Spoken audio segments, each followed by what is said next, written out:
Eu tinha guardado aquele dinheiro por 4 meses e meio.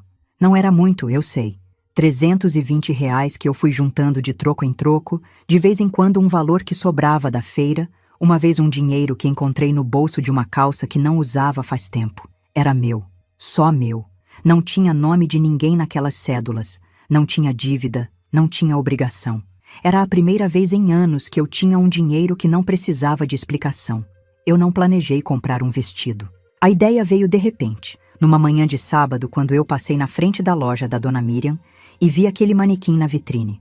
O vestido era verde escuro, com umas flores bordadas no ombro, manga 3/4, comprido até o meio da canela. Simples, mas era bonito de um jeito que me pegou por dentro. Fiquei parada na calçada olhando e me lembrei, não sei porquê, de quando eu tinha 30 e poucos anos e ainda me arrumava para sair.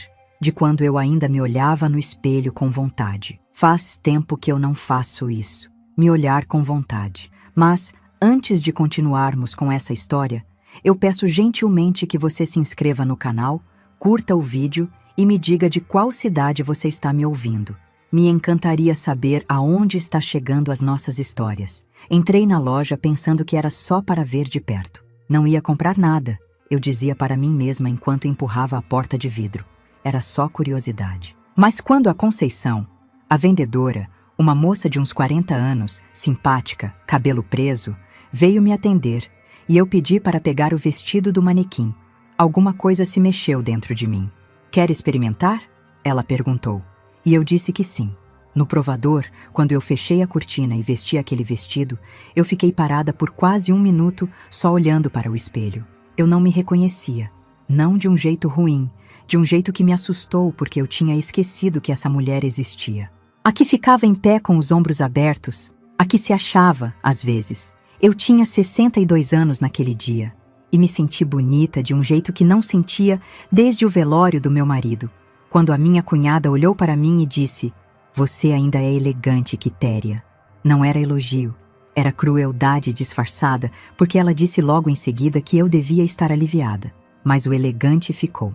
E naquele provador, com aquele vestido verde, eu lembrei daquela palavra. Saí do provador com o vestido ainda no corpo.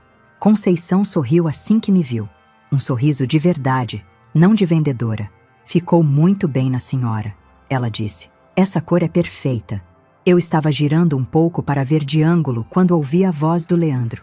Meu filho tinha entrado na loja sem que eu percebesse. Ele devia ter me visto passar pela calçada. A Tayane, minha nora, ficou do lado de fora com as sacolas. Eu ouvi o passo dele antes de ouvi-lo falar, porque eu conheço o passo do Leandro desde que ele tinha 2 anos de idade. É um passo pesado, apressado, que bate no chão como se o chão devesse alguma coisa a ele. "O que você está fazendo?" A voz dele cortou o ar da loja. Não era uma pergunta. Era o começo de alguma coisa. Eu me virei. Ele estava de pé a uns 3 metros de mim, com aquela expressão que eu aprendi a temer ao longo dos últimos anos. Queixo levantado, sobrancelha franzida, os cantos da boca virados para baixo. Leandro tem 41 anos, mas quando faz essa cara, ele parece um menino contrariado que nunca cresceu de verdade. "Eu vim ver o vestido", eu disse, e minha voz saiu menor do que eu queria. "Você veio ver o vestido." Ele repetiu as minhas palavras como se fossem ridículas. Deu 2 passos em direção a mim, olhou de cima a baixo. "Tira esse vestido agora. Você não tem classe nem elegância para usar isso." Conceição ficou parada. Eu também fiquei. Não porque as palavras fossem novas. Leandro já tinha me dito coisas parecidas antes, em casa, em voz baixa, quando a Tayane estava perto e eu não tinha para onde olhar. Mas ali era diferente. Ali tinha luz, tinha espelho, tinha uma outra pessoa escutando. Ali eu podia me ver enquanto ouvia. E o que eu vi foi uma mulher que abaixou a cabeça. Conceição deu um passo à frente. "O vestido ficou muito bem nela", ela disse. A voz dela era firme, mas educada. "Se quiser, a gente pode..." "Ninguém te perguntou", Leandro interrompeu. Conceição fechou a boca, mas não recuou. Eu já estava com a mão na cortina do provador quando ouvi uma voz diferente vindo do fundo da loja. Uma voz de mulher mais velha, daquelas vozes que já viram muita coisa e não tem mais tempo a perder com rodeios. "O que está acontecendo aqui?" Era Dona Miriam. Eu já tinha visto ela uma vez ou duas quando passava na frente da loja, mas nunca tinha entrado quando ela estava. Ela tinha uns 65, 68 anos, cabelo branco cortado curto, uma blusa bordô e uma postura que ocupava o espaço da sala com naturalidade. Veio do escritório dos fundos e ficou parada no meio da loja, olhando para a cena. Conceição explicou em poucas palavras o que tinha acontecido. Dona Miriam escutou sem interromper. Depois olhou para mim, depois para Leandro, depois para o vestido. Ela vai levar, sim, Dona Miriam disse. Presente da casa. Leandro soltou uma risada curta. Sem graça. A senhora não precisa fazer isso. Eu sei que não preciso, ela respondeu. Faço porque quero. Eu me mexi. Eu não tenho dinheiro suficiente para... A dona da loja fez questão, Conceição disse, me olhando direto nos olhos. Leandro virou para a Dona Miriam com uma cara que eu nunca quero ver de novo. A senhora é intrometida, sabia? Isso é assunto de família. E minha mãe não precisa de caridade de ninguém. Ela não é coitada. Fez uma pausa. Ou é. Esse ou é foi para mim. Dona Miriam não respondeu ao tom dele. Só disse: o vestido está embrulhado quando a senhora quiser levar. Leandro saiu da loja sem me olhar. Não esperou. Não disse mais nada. A porta de vidro bateu com uma força que não chegou a quebrar, mas chegou perto. Conceição pôs a mão no meu ombro por um segundo. Só um segundo. Mas eu senti. Eu voltei para o provador, tirei o vestido, vesti a minha roupa de sempre. Uma calça bege, uma blusa de malha com um botão faltando que eu ainda não tinha costurado. Quando saí, o vestido estava dobrado dentro de uma sacola de papel com o nome da loja. Dona Miriam me entregou sem cerimônia, como se fosse a coisa mais normal do mundo. Obrigada, eu disse. E a minha voz quebrou um pouquinho no final. Eu engoli e fingi que não tinha quebrado. Não precisa agradecer. E saí na calçada com a sacola. Leandro e Tayane já tinham ido. A calçada estava vazia e o sol das 11 da manhã batia de frente. Eu fiquei parada por um momento sem saber exatamente para onde andar. Não porque estava perdida. Eu conheço aquela rua de cor. Mas meu corpo estava atordoado de um jeito que as pernas demoraram um pouco para lembrar para que servem. Andei até o ponto de ônibus. Sentei no banco de metal. Coloquei a sacola no colo e fiquei olhando para o asfalto. Não chorei. Eu queria ter chorado, porque chorar às vezes dá um alívio. Mas não veio. Só ficou aquela pedra no meio do peito, daquelas que não doem com intensidade. Só pesam. Pesam o tempo todo, sem parar, sem dar licença. Eu pensei no rosto do Leandro quando disse aquelas palavras. Pensei em quantas outras vezes ele tinha dito coisas assim, em casa, em voz mais baixa, mas com o mesmo olho. Pensei em como eu sempre abaixei a cabeça. O ônibus demorou 40 minutos. Quando cheguei na rua de casa, na casa do Leandro, porque minha casa eu não tinha mais. Eu tinha vendido a pedido dele 6 meses atrás para ajudar num negócio que ele jurou que ia dar certo. Eu vi alguma coisa que me parou no meio da calçada. A fechadura da porta da frente estava diferente. Eu olhei de novo. Cheguei mais perto. Era uma fechadura nova, brilhante, sem arranhão nenhum. Tirei a chave do bolso. Enfiei na fechadura. Não entrou. Eu fiquei na calçada por quanto tempo? Não sei. Nem sei dizer se foram 5 minutos ou 20. Tentei a chave mais 2 vezes, como se a fechadura fosse mudar de ideia. Não mudou. Dei um passo para trás. Olhei para a fachada da casa. Aquela casa que eu tinha ajudado a pintar 3 anos atrás, que eu tinha colocado a mão para limpar todo fim de semana desde que fui morar lá, cujas janelas eu lavava com água e vinagre toda a primeira sexta-feira do mês. A cortina do quarto do casal estava fechada. A da sala também. Toquei a campainha. Ninguém veio. Toquei de novo. Desta vez segurei um pouco mais. Do lado de dentro, eu ouvi um barulho. Alguém andando, com certeza. Mas a porta não abriu. Liguei para o Leandro, chamou 3 vezes e caiu na caixa. Mandei mensagem. Ficou com um entregue por 40 minutos. Eu sentei no degrau da entrada com a sacola da loja no colo e o bolso com uma chave que não abria mais nada. Naquele momento, eu não senti raiva. Senti aquela coisa estranha que sinto quando estou diante de algo grande demais para o meu cérebro processar de uma vez. Uma espécie de anestesia. Como se a cabeça soubesse que se deixasse sentir tudo ao mesmo tempo, eu não ia conseguir ficar em pé. Fiquei pensando numa coisa sem sentido. Eu tinha deixado o meu colchonete de ginástica lá dentro. E a foto da minha mãe que ficava em cima do guarda-roupa do quartinho onde eu dormia. e a receita de bolo de laranja que eu tinha anotado num caderno de capa verde com a letra do meu marido, que ele tinha copiado para mim, da mãe dele, antes de morrer. Essas são as coisas que a gente pensa quando está em choque. Não pensa nas grandes perdas. Pensa no caderno de capa verde. Eu estava no degrau quando a Conceição apareceu. Ela estava passando a pé. Morava perto, eu soube depois. E me reconheceu antes que eu levantasse. Ela parou na calçada com uma sacola de supermercado e me olhou por um segundo sem dizer nada. Trocaram a fechadura. Eu disse porque não sabia o que mais dizer. Ela ficou quieta por um momento.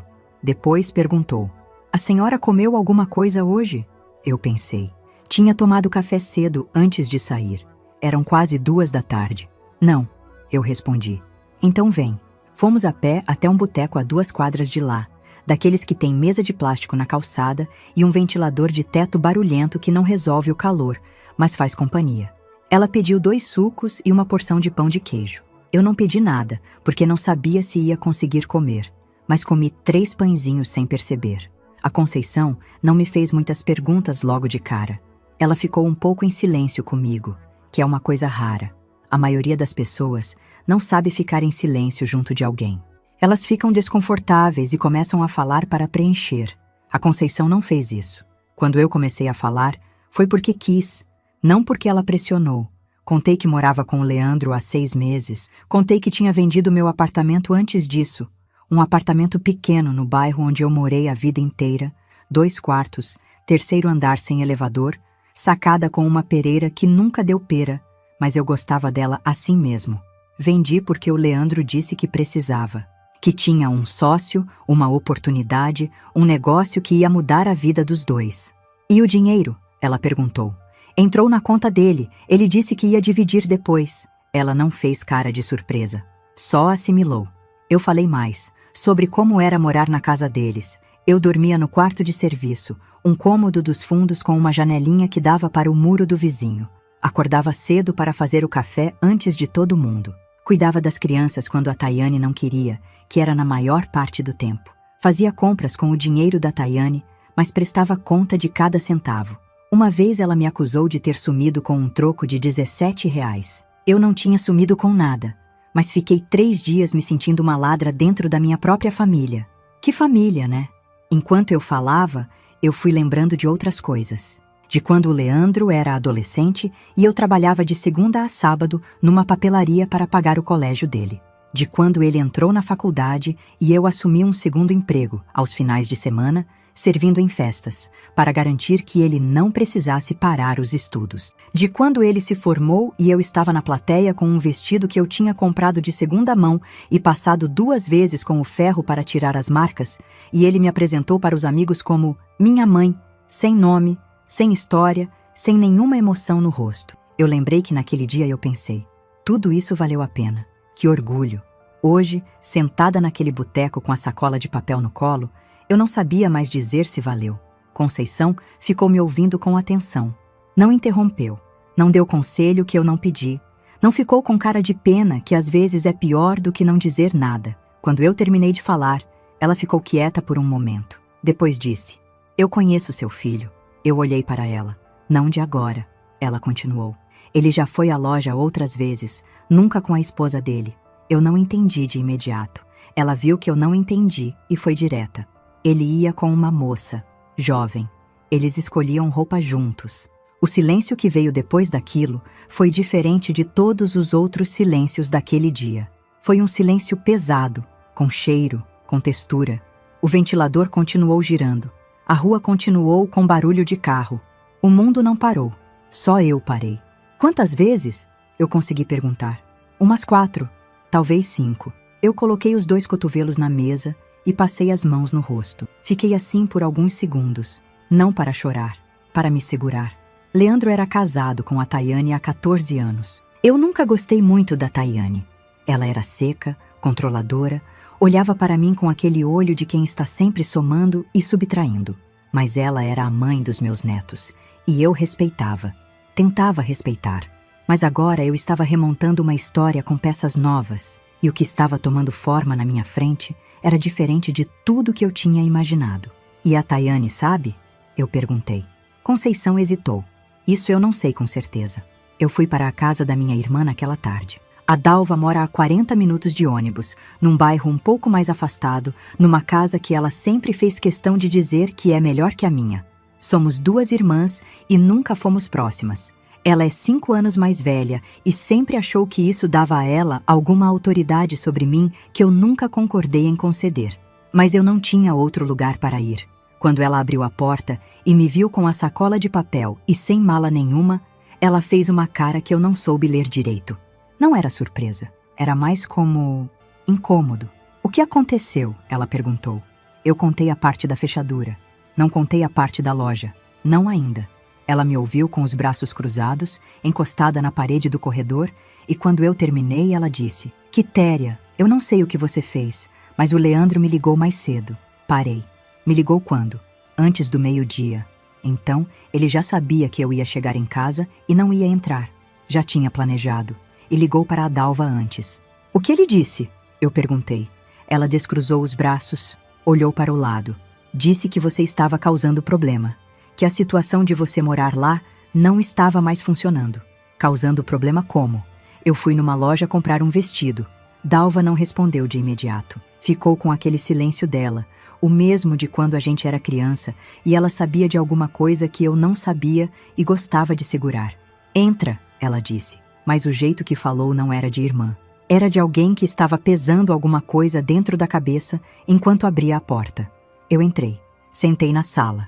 Ela me trouxe um copo de água que eu não pedi e ficou em pé, de pé, sem sentar comigo. E aí eu percebi uma coisa que deveria ter me chamado a atenção desde o começo. Dalva não tinha feito uma única pergunta sobre onde eu ia dormir naquela noite. Quando uma irmã aparece na sua porta sem mala e com cara de quem foi colocada para fora de casa, a primeira coisa que uma irmã pergunta é: e agora? Você fica aqui? A Dalva não tinha perguntado isso. Ela ficou em pé, com o copo d'água vazio na mão, e me olhou com um jeito que eu comecei a entender devagar, como quando seus olhos estão se acostumando com uma luz muito forte.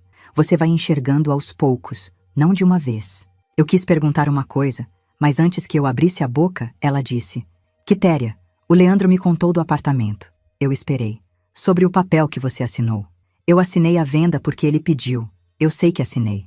Não, ela disse, e a voz dela vacilou. Tem outro papel. Um que você não sabe que existe. Tem uma coisa estranha que acontece quando você escuta algo que, no fundo, uma parte de você já suspeitava. Não é surpresa.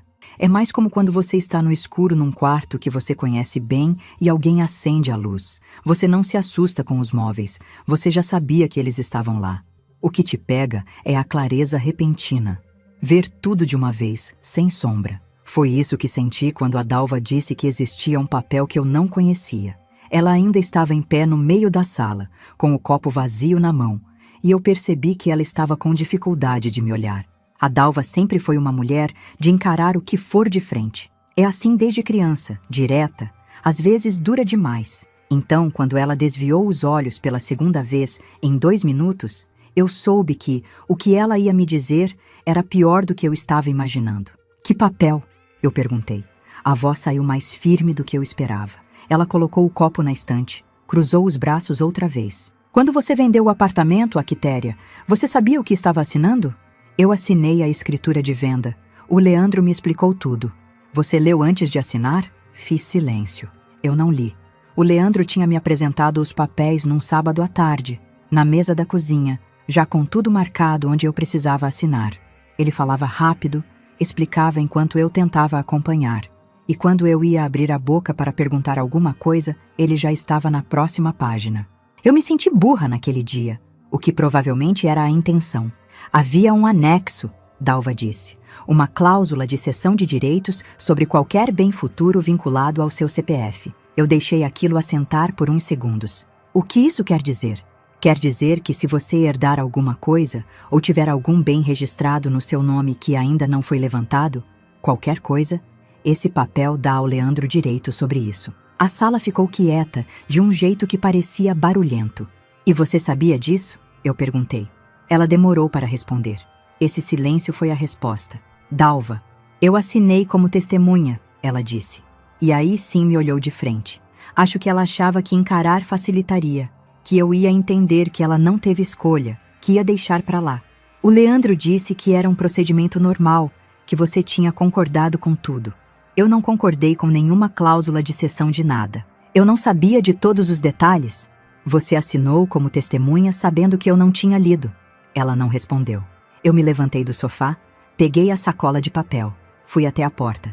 A Dalva ficou parada no meio da sala, com aquela cara de quem quer pedir desculpa, mas não sabe como começar. Ou talvez não queira mesmo. Não sei dizer. Nunca soube ler a Dalva direito. Sempre achei que era porque ela era complicada. Comecei a achar naquela tarde que era porque eu não queria ver. Você tem lugar para ficar? Ela perguntou quando eu já estava na entrada. Tenho. Eu menti. Saí. Desci a escada do prédio dela devagar, porque meu joelho direito dói quando apresso muito. Na calçada, parei e fiquei olhando para a rua sem ver nada em especial. A tarde estava fechando. Ia escurecer em menos de 1 hora. Peguei o celular. Havia uma mensagem do Leandro, mandada enquanto eu estava na casa da Dalva. Curta. Seus pertences vão estar na calçada amanhã às 8 da manhã. Se não vier buscar, a gente descarta. Guardei o celular. Não respondi. Liguei para a Conceição porque era o único número que eu tinha de alguém que naquele dia tinha se importado comigo de verdade. Ela atendeu no segundo toque. Expliquei onde eu estava. Ela disse, fica aí, eu vou te buscar. Eu peço gentilmente que você se inscreva no canal, curta o vídeo e me diga de qual cidade você está me ouvindo. Dessa forma, você me motiva a continuar contando mais relatos para você. Enquanto esperava, sentada num banco de praça a meio quarteirão da casa da Dalva, eu comecei a montar a história por partes. Não porque sou rápida, sou lenta para essas coisas. Sempre fui. Mas quando a dor é grande o suficiente, a mente começa a trabalhar para se proteger. E trabalhar para mim significa entender. Leandro sabia da cláusula. Dalva sabia da cláusula.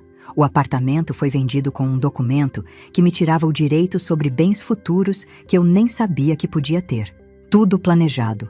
Tudo antes de me convidar para morar com eles provisoriamente. E eu fui. Fui porque confiei no meu filho. Porque uma mãe confia. Porque a gente foi ensinada a confiar, a dar o benefício da dúvida, a achar que por dentro de qualquer pessoa difícil existe alguém que te ama do jeitinho que você precisa. Eu passei 62 anos acreditando nisso. Conceição chegou em uns 20 minutos. Não disse muita coisa, só abriu o carro e esperou eu entrar. Me levou para a casa dela, um apartamento pequeno no segundo andar de um sobrado, sala e 2 quartos, cheirando a café e a um perfume de ambiente de baunilha. Ela me mostrou o banheiro, me deu uma toalha, perguntou se eu queria comer alguma coisa. Eu disse que não. Ela me deu um pijama dobrado que estava no armário e disse que o sofá era confortável. Não fez nenhuma pergunta sobre por quanto tempo eu ficaria. Não calculou em voz alta.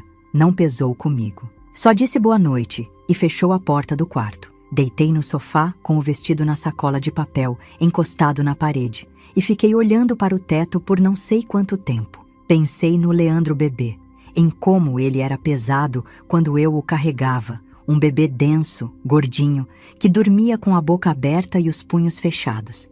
Pensei em como ele tinha 3 anos e me chamava de mamã ainda, e como eu achava a palavra mais bonita do mundo. Pensei em como, em algum ponto entre os 3 anos e os 41, o mamã virou um peso que ele carregava sem querer. Não sei quando isso aconteceu. Não sei se foi culpa minha, se foi da Tayane, se foi de ninguém. Acho que às vezes as pessoas vão ficando quem são, e a gente só percebe quando já é tarde demais para fazer alguma coisa diferente. No dia seguinte, fui cedo buscar meus pertences. A Conceição foi comigo. Eram 7h50 quando chegamos na rua. Eu não queria dar chance de eles mudarem de ideia ou complicarem. As coisas estavam num canto da calçada, dentro de sacos de lixo preto. 3 sacos. Uma vida toda em 3 sacos de lixo preto numa calçada de manhã cedo. Tinha a foto da minha mãe. Tinha o caderno de capa verde, tinha algumas roupas, os meus remédios, o meu terço, uma panelinha pequena que era da minha avó. Tinha também um envelope branco por cima de um dos sacos, sem nome escrito. Abri o envelope ali mesmo na calçada. Dentro tinha uma folha dobrada. Quando abri a folha, vi que era uma cópia da tal cláusula. Sem carta, sem explicação, só o papel, como se fosse um lembrete. Como se ele quisesse que eu soubesse o que ele tinha feito e soubesse que eu não podia fazer nada. Dobrei o papel, coloquei no bolso. Peguei os sacos com a ajuda da Conceição e colocamos no carro dela. A janela do quarto do casal estava fechada. A cortina não se mexeu. Foi a Conceição quem falou para a dona Miriam. Eu não pedi que ela fizesse isso, mas não vou dizer que não fiquei aliviada quando aconteceu. 2 dias depois, enquanto eu estava no apartamento da Conceição, tentando descobrir o que ia fazer com o resto da minha vida, o celular tocou. Número que eu não conhecia. Quitéria. A voz era de mulher, firme, mas sem aspereza. Sim, sou Miriam, da loja. Fiquei quieta por um segundo. Dona Miriam, eu soube do que aconteceu. Posso ir te encontrar? Encontramo-nos naquela mesma tarde no boteco das mesas de plástico. Ela chegou antes de mim, já estava sentada quando entrei, com um copo de suco de laranja na frente. Cabelo branco, blusa bordô diferente da do outro dia, mas do mesmo estilo. Ela tinha um jeito de ocupar o espaço que me chamou a atenção outra vez. Não era arrogância, era outra coisa. Era de quem já passou pelo suficiente para não precisar mais provar nada para ninguém. Contei tudo. Dessa vez, sem poupar detalhe, sem tentar organizar a história para parecer menos humilhante do que era. Contei do apartamento, da cláusula, dos sacos de lixo na calçada, do envelope sem carta. Ela escutou tudo sem interromper. Quando eu terminei, ela ficou um momento em silêncio, olhando para o copo. Meu filho fez algo parecido, ela disse. Não igual, mas parecido. Eu olhei para ela. Faz 8 anos. Ele me convenceu a colocar a loja no nome dele por questão fiscal. Quando a minha nora pediu separação, eu quase perdi tudo porque a loja era considerada bem do casal deles. Ela deu uma pausa. Recuperei porque tive uma advogada boa e muita teimosia, mas quase não recuperei. E o seu filho? Eu perguntei. A gente se fala. De longe. Ela disse isso sem amargura, mas também sem saudade. Era um fato como qualquer outro. Aprendi que amar alguém e confiar nessa pessoa são coisas que não precisam andar juntas. Aquela frase ficou dentro de mim de um jeito que eu não esperava. Conversamos por mais de 2 horas. Ela me contou da loja, de como tinha reconstruído do zero depois dos 50, de como aprendeu a não pedir desculpa por ocupar espaço. Eu contei do meu marido, de quando ele morreu e eu achei que não ia aguentar, de como aguentei por causa do Leandro, e como essa conta que eu tinha feito estava toda errada. Antes de nos despedirmos, ela disse: eu tenho um quarto nos fundos da minha casa. Faz tempo que está vazio. Se você quiser usar enquanto se organiza, é seu. Eu abri a boca para recusar. Aquele reflexo automático de não dar trabalho, de não aceitar ajuda, de dizer que estou bem mesmo quando não estou. Mas desta vez, eu me esforcei e não deixei o reflexo sair. Aceito, eu disse. Obrigada. Ela acenou com a cabeça, como se eu tivesse feito a coisa mais natural do mundo. Talvez fosse. Talvez eu é que tinha passado a vida toda fingindo que aceitar ajuda era fraqueza quando, na verdade, era só humano. Mudei para o quartinho dos fundos da casa da dona Miriam numa quinta-feira. Era um cômodo simples, com uma cama de solteiro, um guarda-roupa pequeno, uma janela que dava para um quintal com uma mangueira antiga. Na primeira manhã, eu abri a janela e fiquei olhando para aquela mangueira por um bom tempo. Ela estava carregada. Estava na época. Coloquei a foto da minha mãe em cima do guarda-roupa. Coloquei o caderno de capa verde na gaveta da mesinha. Pendurei o terço na cabeceira. E pendurei o vestido verde no cabide atrás da porta. Estava começando a entender o tamanho do que tinha perdido. E era grande. Não vou fingir que não. Mas também estava começando a perceber outra coisa. Mais devagar, que levou mais tempo para tomar forma, que junto com tudo que tinham me tirado, ainda existia alguma coisa que era só minha e que nenhum papel assinado ia conseguir alcançar. Ainda não sabia o que era essa coisa ao certo, mas sentia que estava lá. Foi numa segunda-feira, 11 dias depois que eu me mudei para o quartinho, que chegou uma correspondência. Dona Miriam a trouxe até a porta do meu quarto logo depois do almoço, com uma expressão que eu não soube ler de imediato. Era um envelope bege, grosso, com o logo de um cartório no canto esquerdo. Eu não esperava carta de cartório nenhum. Eu fiquei com o envelope na mão por um tempo antes de abrir. Dona Miriam perguntou se eu queria que ela ficasse. Eu disse que sim, e isso por si só já era uma mudança. A Quitéria, de 3 semanas atrás, teria dito que não, que estava bem, que podia lidar sozinha. Essa Quitéria ainda estava aprendendo que pedir companhia não é a mesma coisa que pedir socorro. Ela sentou na beira da cama. Eu sentei na cadeira perto da janela, com o envelope no colo. O papel de cartório tem um cheiro diferente de papel comum. Um cheiro seco, meio formal, que já de início avisa que o que está dentro é sério. Abri devagar, como se a pressa pudesse mudar o conteúdo. Era uma notificação de um cartório do bairro onde eu tinha morado a vida inteira, num nome que eu não conhecia. Um advogado. A linguagem era técnica demais para eu entender tudo de primeira, mas uma parte era clara. Havia um bem registrado em cartório, vinculado ao meu CPF, que nunca havia sido reivindicado. O documento dizia que, de acordo com um inventário aberto há 14 anos, eu era beneficiária de uma parte de um imóvel. Um imóvel. O que diz? Dona Miriam perguntou. Eu passei o papel para ela sem falar. Ela leu devagar, virando a folha, relendo um trecho. Depois me olhou. Você sabia desse inventário? Não, eu disse. E era verdade. Meu pai tinha morrido há 16 anos. Eu não tinha acompanhado o processo de inventário porque o meu irmão mais velho, o Antônio, disse que ia cuidar de tudo. Eu confiava no Antônio. E depois, o Antônio morreu 5 anos atrás, e eu nem sabia mais com quem perguntar sobre o assunto. Dona Miriam ficou quieta por um momento. Se havia um bem registrado no seu nome e você nunca reivindicou, isso significa que ele continua lá, em aberto. E a cláusula que o Leandro me fez assinar? Isso é o que precisa ser analisado. Você não pode saber sozinha se aquela cláusula é válida ou se tem alguma coisa que pode ser contestada. Eu dobrei o papel e coloquei de volta no envelope. Fiquei olhando para a mangueira do quintal pela janela. Estava ventando um pouco, as folhas se mexendo de um lado para outro com preguiça. Eu nunca mexi com advogado na vida, eu disse. Eu conheço uma, Dona Miriam respondeu. O nome da advogada era Cristina. Tinha uns 50 e poucos anos, cabelo curto, óculos de armação vermelha e um jeito de falar que não enrolava. Nos encontramos no escritório dela numa tarde de quarta-feira. Dona Miriam foi comigo e ficou na sala de espera enquanto eu entrava. Cristina leu todos os documentos que eu tinha. A notificação do cartório, a cópia da cláusula que o Leandro tinha colocado no envelope de sacos de lixo, a escritura da venda do meu apartamento. Ficou em silêncio por um bom tempo, passando os olhos de um papel para o outro, fazendo anotações num bloco com a letra miúda. Quando levantou os olhos, disse: Essa cláusula tem problemas sérios. Eu esperei.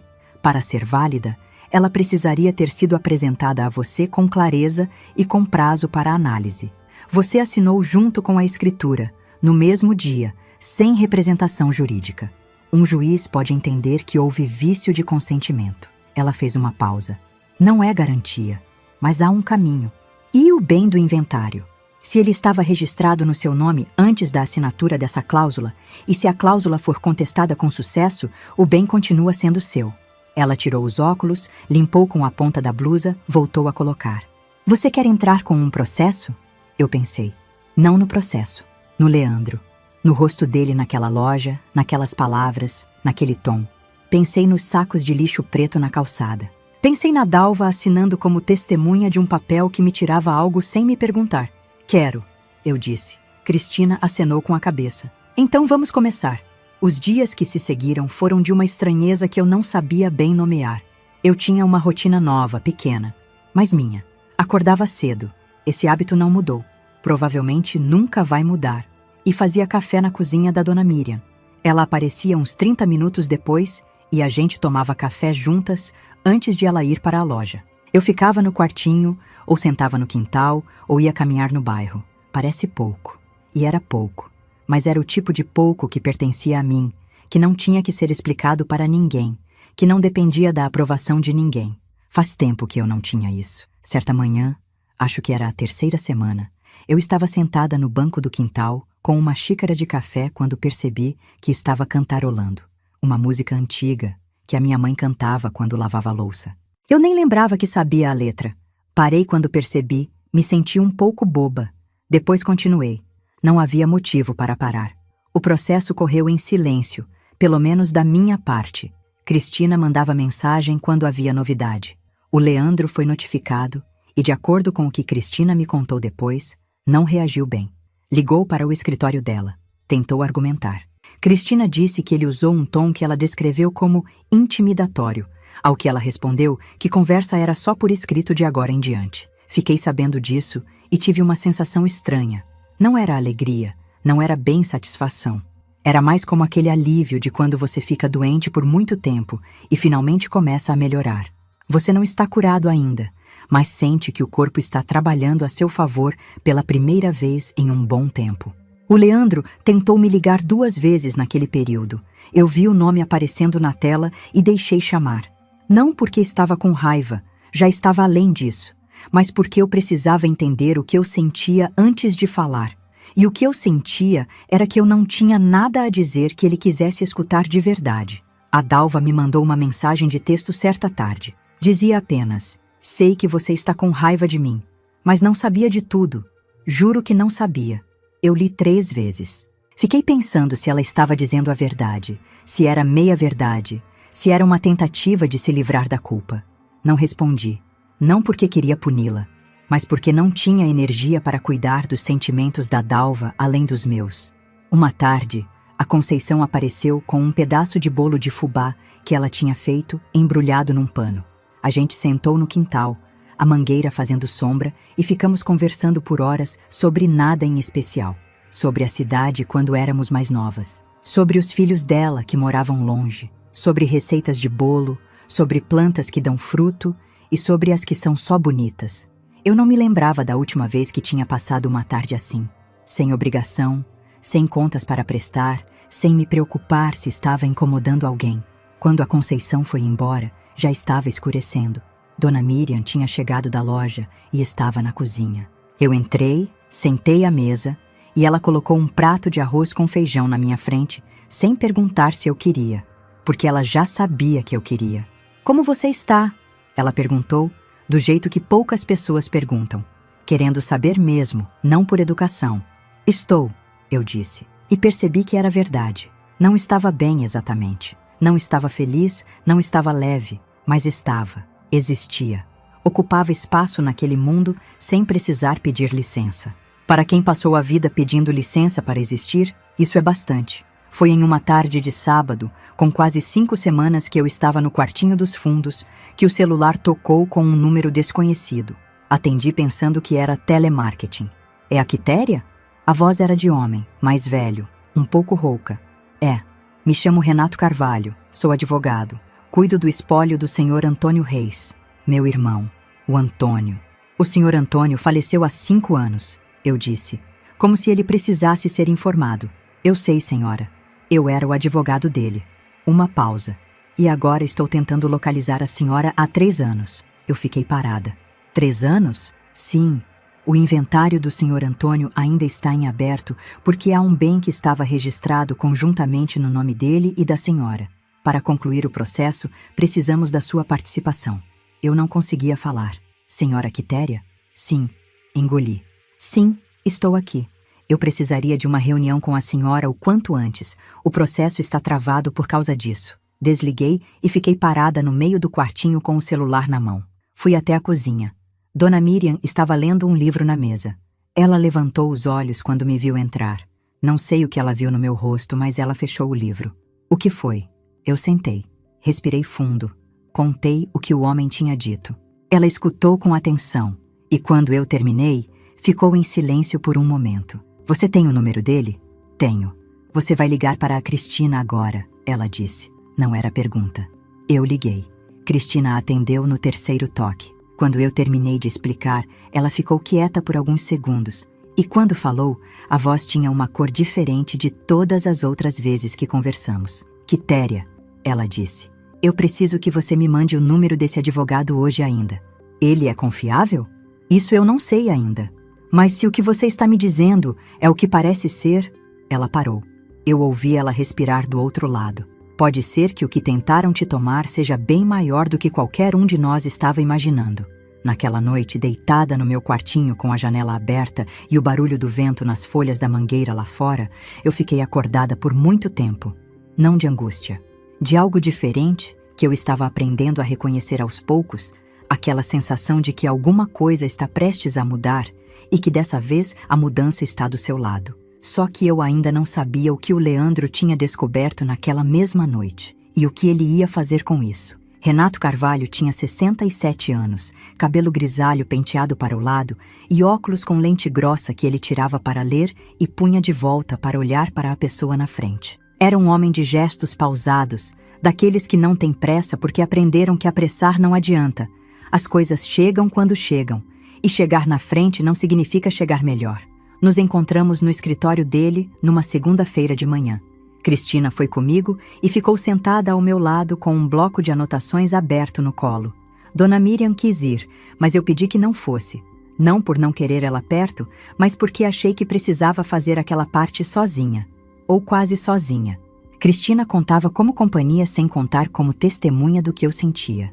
Renato começou explicando o histórico. O meu pai tinha morrido 16 anos atrás, como eu sabia. O Antônio tinha assumido o inventário, como eu também sabia. O que eu não sabia, o que eu nunca soube, era que o Antônio havia descoberto, no meio desse processo, que meu pai tinha um pequeno sítio registrado no interior, a uns 140 quilômetros da cidade. Terreno comprado nos anos 80, escritura antiga, que meu pai nunca mencionou para ninguém, mas que estava regularizado e no nome dele. Quando o Antônio levantou o bem durante o inventário, percebeu que havia 2 herdeiros, ele e eu. Metade era dele, metade era minha. Seu irmão tentou localizar a senhora várias vezes durante o processo, Renato disse. Tirou os óculos, olhou para mim. Mas o senhor Antônio era um homem teimoso e não gostava de advogado, com o perdão da expressão. Ele fez parte do processo sozinho. Depois me contratou quando as coisas ficaram complicadas, mas a essa altura havia muita coisa embolada. Por que ficou complicado? Cristina perguntou. Porque o herdeiro da parte do senhor Antônio, o filho dele, o Márcio, começou a pressionar para que o inventário fosse fechado antes que a senhora fosse localizada. Se o prazo vencesse sem que a senhora aparecesse, haveria uma maneira de registrar a parte dela como vacante. Ele colocou os óculos de volta. O senhor Antônio não deixou. Ele segurou o processo até morrer e me deixou uma carta dizendo para eu continuar tentando encontrar a senhora. Fiquei em silêncio. O Antônio, que eu achei que tinha morrido sem cuidar de nada, que eu chorei num banco de praça durante o velório porque não tínhamos sido próximos na vida adulta e me arrependi de não ter tentado mais. O Antônio tinha segurado um processo por anos para que eu recebesse o que era meu. Qual é o valor do terreno? Cristina perguntou. Renato abriu uma pasta, tirou um laudo. A última avaliação foi feita há 18 meses, R$142 mil. Cristina anotou. Eu ouvi o número e não reagi de imediato. Não de frieza, mas porque aquilo era grande demais para entrar de uma vez. Metade era minha. R$71 mil, que existiam há 16 anos sem que eu soubesse. Que meu pai tinha deixado para mim sem que eu soubesse. Que meu irmão tinha protegido para mim sem que eu soubesse. E a cláusula? Eu perguntei, com a voz um pouco diferente do que eu planejava. Cristina respondeu antes de Renato. Esse bem foi registrado antes da assinatura da cláusula. E como a cláusula tem vício de consentimento, o que já estávamos contestando, ela não alcança esse bem de qualquer jeito. Ela me olhou. Quitéria, esse terreno é seu, sem contestação possível. Saí do escritório de Renato às 11h30 da manhã. O sol estava forte, daquele jeito que parece pessoal, que bate direto na cara sem pedir licença. Fiquei parada na calçada por um momento antes de andar. Cristina ficou do meu lado. Está bem? Estou pensando, eu disse. Estava pensando no Leandro, em como ele sabia da cláusula, como a tinha construído com cuidado, como tinha me apresentado os papéis na pressa daquela tarde de sábado. E me perguntava se ele sabia do terreno, se tinha feito tudo aquilo porque sabia, ou se era uma coincidência que me protegia por acidente. Eu queria que fosse coincidência. Ainda queria. O Leandro foi notificado do processo ontem, Cristina disse, como se tivesse lido meu pensamento. Vamos ver como ele reage. Ele reagiu na mesma noite. Eu já estava no quartinho quando o celular começou a chamar. Leandro. Deixei chamar 4 vezes seguidas. Na quinta, atendi. Você abriu um processo contra mim. Não era pergunta. Era acusação. Estou contestando um documento que assinei sem entender o que estava assinando, eu disse. E me surpreendi com o quanto a minha voz estava calma. Não era uma calma que eu estava forçando. Era uma que tinha chegado sozinha, de algum lugar que eu não sabia que existia dentro de mim. Eu expliquei tudo para você naquele dia. Você falou rápido o suficiente para que eu não entendesse. São coisas diferentes. Ele ficou em silêncio por um segundo. Depois mudou o tom. Ficou mais baixo, mais próximo, aquele tom que ele usava quando queria me convencer de que eu estava exagerando. Mãe, vamos resolver isso em família. Você não precisa de advogado, você não precisa de processo, você não precisa de nada disso. Fala comigo. Estou falando com você. Não é isso que eu quis dizer. Eu sei o que você quis dizer. Fiz uma pausa. Leandro, eu sei do terreno. O silêncio que veio depois foi diferente de todos os outros silêncios daquela ligação. Foi um silêncio que confirmou o que eu não queria confirmar. Se ele não soubesse do terreno, teria perguntado qual terreno. Ele não perguntou. A gente pode conversar sobre isso. Boa noite, Leandro. Desliguei. Fiquei deitada, olhando para o teto com o celular em cima do peito, sentindo o coração bater mais forte do que o normal, mas com um ritmo que eu conseguia acompanhar. Ele sabia. Tinha construído a cláusula sabendo. Tudo aquilo tinha sido planejado. Não chorei. Já não tinha mais lágrima para aquele tipo de dor. Tinha passado para um estágio diferente, que era mais parecido com resolução. 3 dias depois, Cristina me ligou com uma novidade que eu não esperava. Você tem uma vizinha na rua da casa do seu filho, uma senhora chamada Aparecida? Eu pensei. Aparecida do número 32, cabelo cacheado, sempre com avental? Essa mesma. Ela me procurou. A Aparecida era uma mulher de uns 70 anos que morava na rua do Leandro há décadas, que conhecia a mim de vista e ao Leandro desde menino. Quando eu ainda morava lá, ela às vezes me chamava na janela para me dar um pedaço de bolo ou reclamar do barulho da rua. Uma daquelas pessoas que a cidade foi esquecendo, mas que guardam memória de tudo. O que Cristina me contou foi o seguinte. Aparecida tinha o costume de sentar na janela da sala depois do jantar.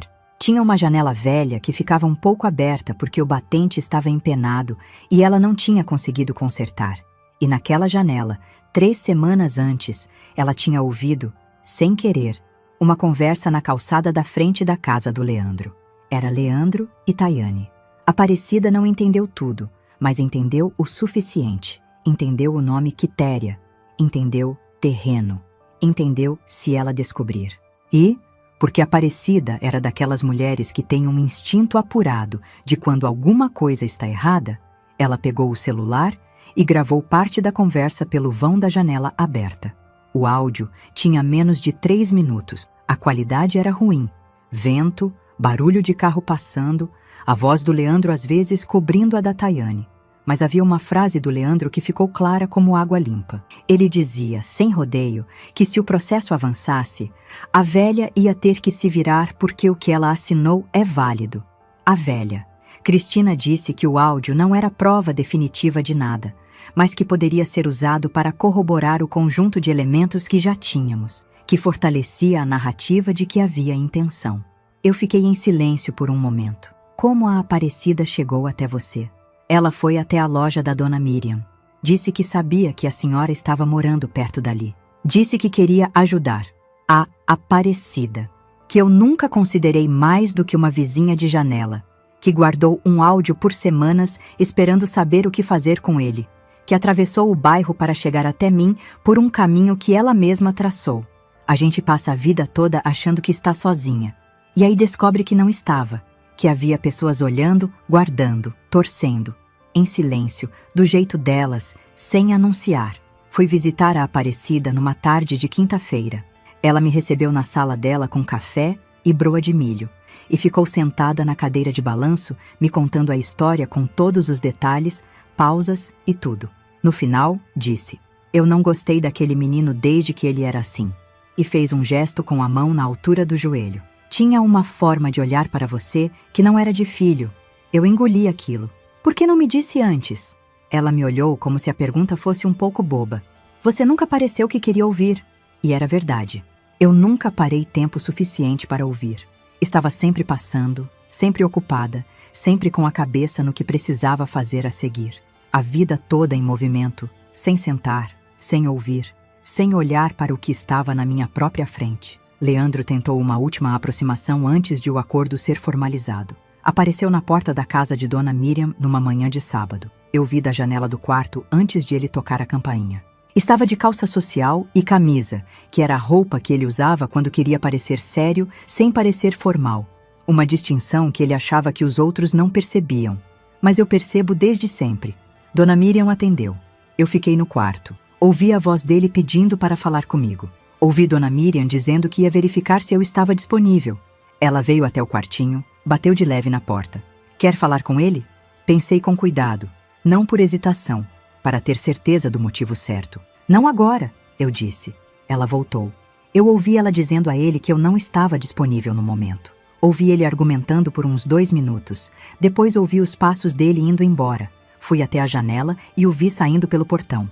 Ele andou até o carro, parou com a mão na maçaneta por um segundo, como se fosse se virar. Não se virou. Entrou no carro e foi embora. Fiquei olhando até o carro sumir na esquina. Não senti vitória.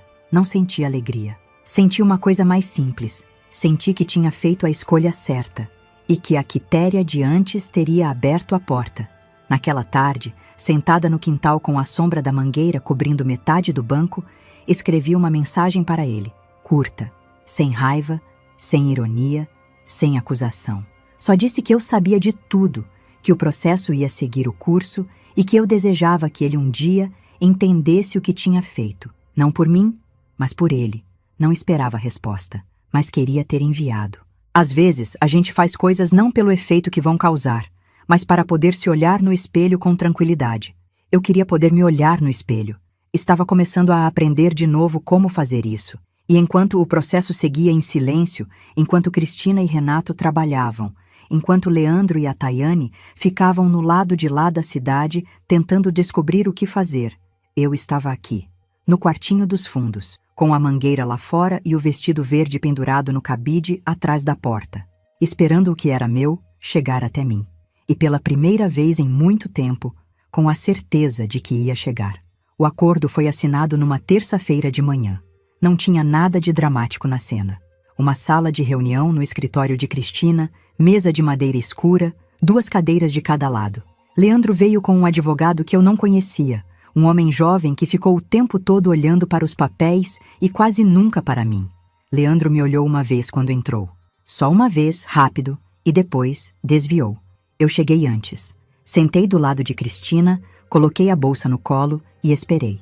O acordo era o seguinte: a cláusula de cessão de direitos seria anulada por consenso, o que era melhor para o Leandro do que deixar o juiz decidir, e Cristina tinha sido clara sobre isso com o advogado dele nos dias anteriores. Em contrapartida, eu abri a mão de entrar com ação por danos morais relacionados à venda do apartamento. Recebia o valor correspondente à minha parte no terreno do inventário, R$71 mil, e recebia também uma compensação adicional de R$22 mil referente à venda do apartamento, valor negociado entre os advogados como parte do acordo global.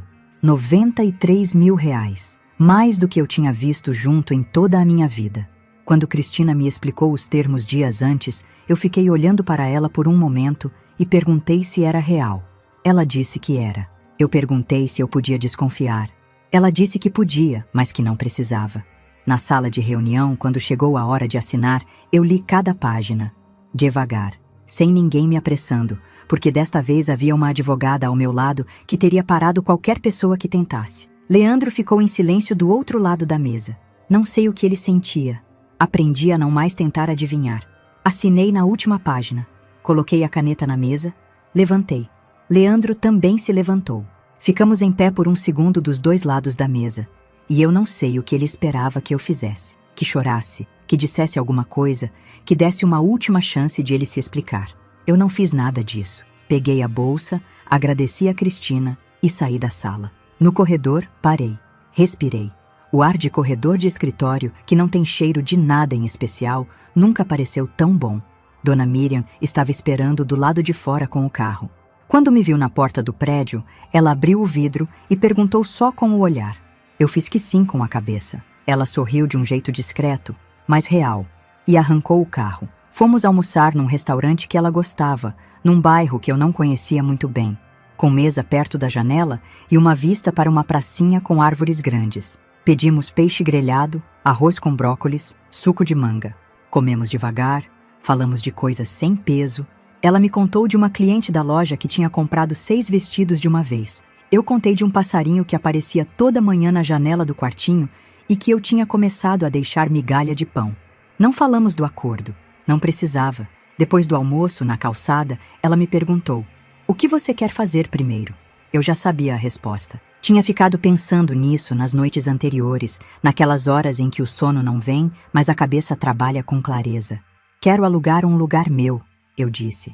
"Pequeno, não precisa ser grande." Ela acenou. "Eu conheço uma corretora.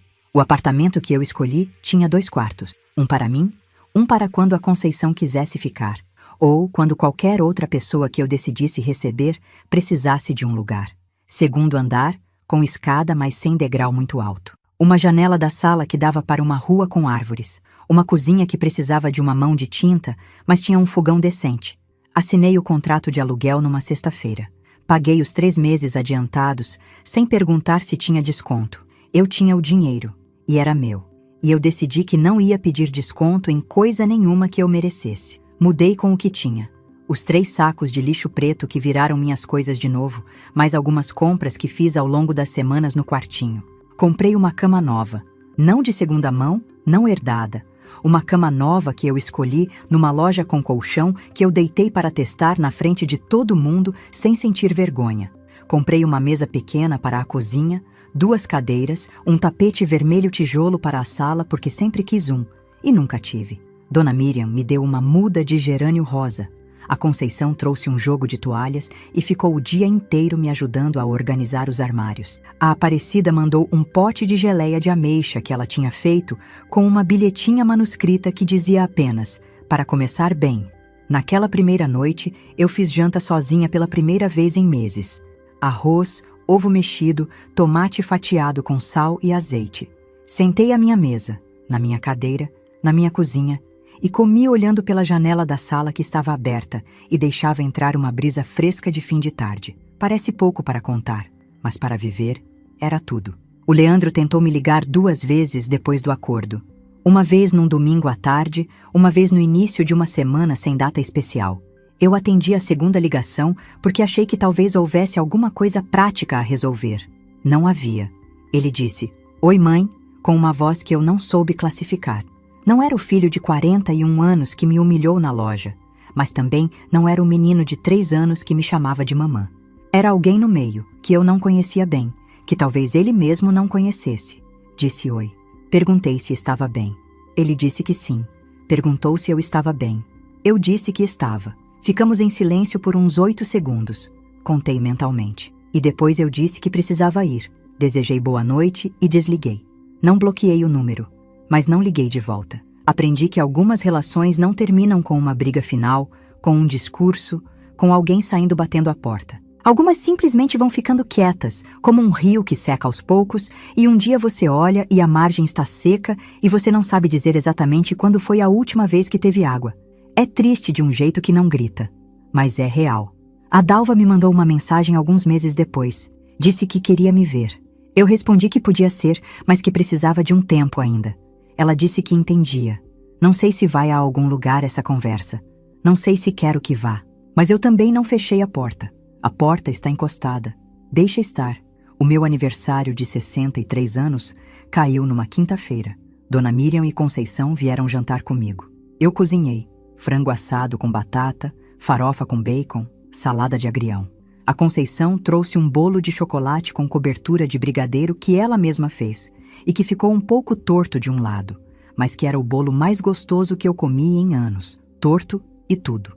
A Aparecida também veio. Chegou mais cedo que todo mundo, sentou na cadeira mais perto da janela e ficou comentando sobre a rua lá embaixo como se estivesse na própria casa. Eu deixei.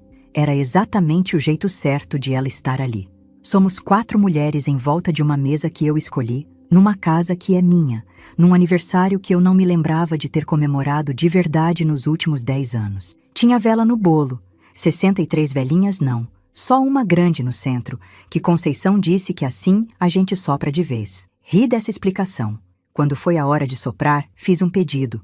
Não vou dizer qual, não porque seja superstição, não acredito muito nessas coisas, mas porque era meu, e algumas coisas a gente guarda.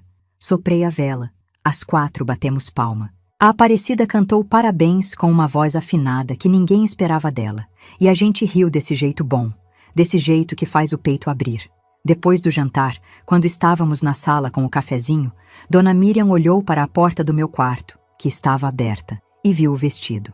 Ele estava pendurado no cabide atrás da porta, do mesmo jeito que eu pendurei desde o primeiro dia. Você nunca usou? Ela perguntou. Ainda não.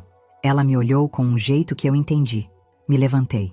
Fui até o quarto. Tirei o vestido do cabide com cuidado, como a gente tira coisa que importa. Fechei a porta, vesti devagar, abotoei o botão do ombro, que era pequenininho, e exigia paciência. Quando saí do quarto, as 3 estavam me olhando. Ninguém disse nada por um segundo. Depois a Conceição falou, com uma voz que estava um pouco diferente da normal.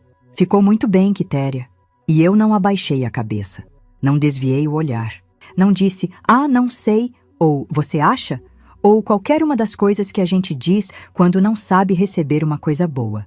Fui até o espelho pequeno que eu tinha colocado no corredor.